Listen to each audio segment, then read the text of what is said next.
Bentleys exist in a different world than the one you and I live in. A world where people buy $50,000 watches that don't tell time as well as a $200 iPhone. And where a townhouse on wheels like this can be called a sports sedan with a straight face.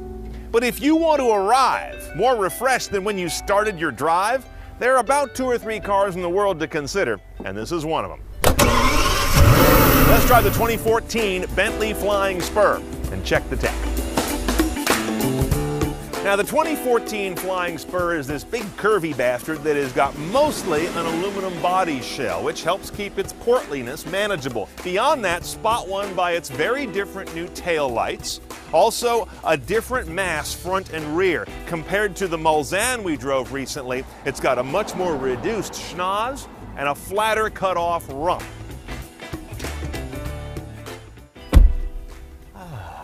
Now, inside a Bentley, it's nicer than your house. That's kind of the idea. Genuine materials everywhere, leather and real wood, of course, real metal in places. I've shown you these before. These are what they call their organ stop vent knobs. And in fact, all they are is electric switches, but they are dampened to feel like mechanical plungers, if I recall correctly. In the center of those gauges, you've got a fairly familiar Audi-esque sort of a helper screen in there. And of course, over here is the main head unit, which I appreciate because it has nice, big touch zones. In other words, the buttons. Not a fiddly little detailed thing. That's a nuance lost on many automakers. Now, down here in the drive control center, we basically are faced with our shifter and some suspension settings. There's not a whole lot of other drive mode controls, even though this car has a massive high-tech power plant.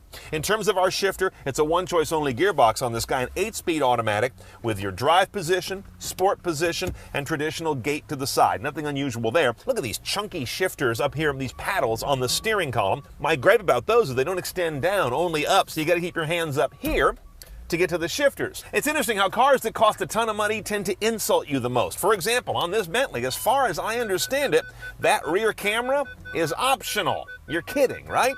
And over here on the headlight control, I don't see an automatic setting. That apparently is optional too, or not available?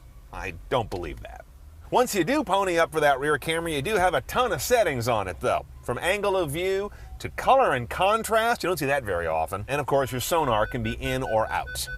The map quality is good. It's not cutting edge. They're not doing anything here I've not ever seen before. You notice, though, it's got good response. I'm dragging around the map in this case, for example, and it's really responsive. So there's some good processing or optimization in here. Now, in terms of the output, we have the basic sound system here, probably one of the best you've ever heard. It does sound really good to my ears.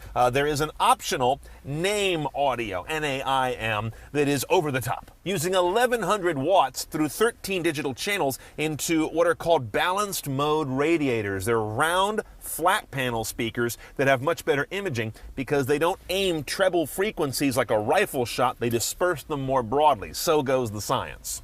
One other thing, I find this beautiful sunglass holder quite a work of art and engineering. It's really quite nice. I'd have liked to have seen as much time spent on some kind of new universal smartphone holder. Instead, you just throw it in the console up here like you do on any Toyota. Even on our low-option Flying Spur, the rear compartment is just a beautiful place to spend time. Down here, this fixed or detachable touchscreen remote is impressive. You can run the front head unit from it, or echo the speedometer or other driver readouts, and have all sorts of fun with climate, seat comfort, and the rear power sunshade. You can also equip the boudoir back here with the usual dopey DVD entertainment system, or a sort of inexplicable 64 gigabyte in-car storage drive for who knows what good purpose. Do you see what's happening there in the video being shot right now? That's the viewfinder you're looking at right now of our main camera. See how it's doing this stuff? I've never seen that happen before. In the 8 years we've been shooting these videos, there's something radiating out of this car, I think. I'm getting out. Now up here underneath the prow, we have an engine more akin to locomotive technology than automotive. This is a 6-liter twin-turbo W12. It nests cylinders so that you can have 12 of them in a much smaller longitudinal distance. It's kind of like nesting two V6s, though that's not exactly right. The bottom line here is remarkable performance for a big boy. This is a fat man who can dance. 0 to 60 in 4.3 seconds. That's almost 5,500 pounds of car before you even get in it.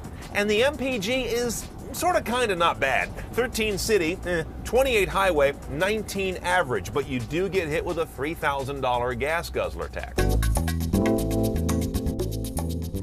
Now, driving this big boy, you're not sure if you should be wearing black tie, a chauffeur's cap, or train conductor's overalls. I mean, it's extremely formal environment in here. At the same time, you feel like you're really wasting that back seat if no one is sitting in it. And at the same time, you're also dealing with prodigious power. So it's an interesting mix of experiences.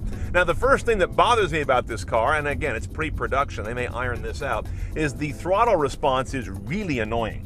Initial tip-in is basically numb, then you get a ton of power. It's very tedious to drive this car in everyday traffic. Get into sport mode or manually shift it, and you really get some amazingly nice, effortless power, as you might expect. Now, about these suspension modes, I'm in, full comfort right now. It's very comfortable in terms of the actual vehicle body dynamics, but underneath that, I'm getting a harsh undertone of a lot of road chatter. I don't find it as luxurious as it should be. Again, that may be tuned up by the time this car is in full production trim. I suspect it will. Otherwise, I think I get a better ride out of a garden variety Lexus LS, to be honest.